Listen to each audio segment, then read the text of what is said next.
ঈদ উল ফিতরকে সামনে রেখে উত্তপ্ত হয়ে উঠছে মশলা ও মুরগির বাজার। কয়েকদিনের ব্যবধানে 30 থেকে 40 টাকা বেড়ে ব্রয়লার মুরগি বিক্রি হচ্ছে 240 থেকে 250 টাকা, আর সোনালিকা মুরগি 340 থেকে 345 টাকায়।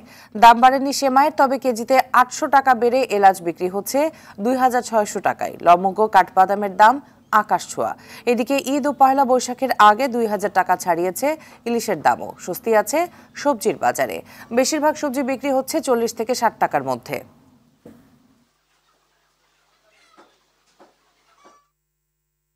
দর্শক, এই মুহূর্তে রাজধানী কারণ বাজারে আছেন সহকর্মী সেলিম মালিক, সরাসরি যুক্ত হচ্ছেন তিনি।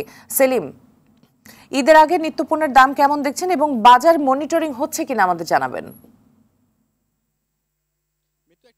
জানিয়ে রাখি, আপনি যেটা বললেন যে স্বস্তি শুধুমাত্র সবজির বাজারে, সবজির দামটাই শুধু কম বাজারে, আর সবগুলো পণ্যের দামে আমি যেটা দেখছি, যেটা ঈদকে সামনে রেখে বিক্রি হয় বেশি, সেগুলোর দাম কিন্তু অনেক বেশি। বিশেষ করে আপনার মশলার দাম কিন্তু অনেকখানি বেড়ে গিয়েছে। আমি এই বিষয়ে আরও একটু তথ্য জানার চেষ্টা করব ব্যবসায়ীর কাছ থেকে। আপনি বলবেন যে কোন মশলা কত ছিল, এখন কত?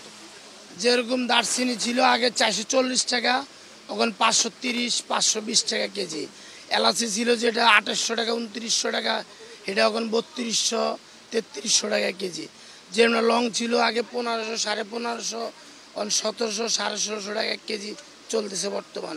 সেমাই কত বিক্রি করছে? সেমাই যেমন লালটা 200 টাকা 220 টাকা, সাদাটা 160 থেকে 180 টাকা 190 টাকা।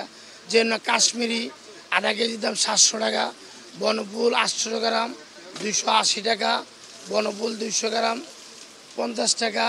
আবার মেট্রো পান কোম্পানি 140 টাকা, বোম্বাই 260 টাকা, বিভিন্ন ব্র্যান্ডের। ধন্যবাদ। ব্র্যান্ড ভেদে আসলে শ্যামার দাম কিন্তু বিভিন্ন দাম, অর্থাৎ একই শ্যামাই কিন্তু ব্র্যান্ডের অনুযায়ী দেখা যাচ্ছে যে দামের হেরফের হচ্ছে। তবে এদিকে আমরা যে মুরগির বাজারে যদি কথা বলি, যে মুরগির বাজারে কিন্তু দামটা লাফিয়ে বাড়ছে। গত সপ্তাহ আমি দেখে গেছি যে মুরগি বিক্রি হচ্ছে 190 টাকা, সেই মুরগি গত শুক্রবার বিক্রি হয়েছে 220 টাকা থেকে 30 টাকা এবং 40 টাকা বিক্রি হচ্ছে মানভেদে। আজকে সেই মুরগি কিন্তু কেজি প্রতি বিক্রি হচ্ছে 260 টাকা, এবং সোনালিকা মুরগির দামও কিন্তু গত 2-3 দিনে দেখতে পাচ্ছি যে 20 থেকে 30 টাকা বৃদ্ধি পেয়েছে। আজকে বাজারে সোনালিকা মুরগি 350 থেকে 60 টাকা দামে বিক্রি হচ্ছে। ইলিশের দাম কিন্তু প্রচুর বেড়েছে। আপনি জানেন যে ইলিশ সামনে পহেলা বৈশাখ, এবং পহেলা বৈশাখকে সামনে রেখে ইলিশের চাহিদাও বাড়ে। সেই অনুযায়ী কিন্তু আমরা দেখতে পাচ্ছি যে কেজি প্রতি ইলিশ কিন্তু 2000 টাকার উপরে, অর্থাৎ 2200 টাকা পর্যন্ত ইলিশের দাম বিক্রি হচ্ছে। যদিও মানভেদে 700 থেকে 800 এবং 1800 টাকাও আমরা ইলিশ বিক্রি হতে দেখেছি, তবে এর আকার এবং মানভেদে। তো মিতু, এই ছিল আমার কাছে বাজার দরে খবর। সেলিম, ধন্যবাদ আপনাকে। দর্শক, রাজধানী কারণ বাজার থেকে যুক্ত ছিলেন সেলিম মালিক।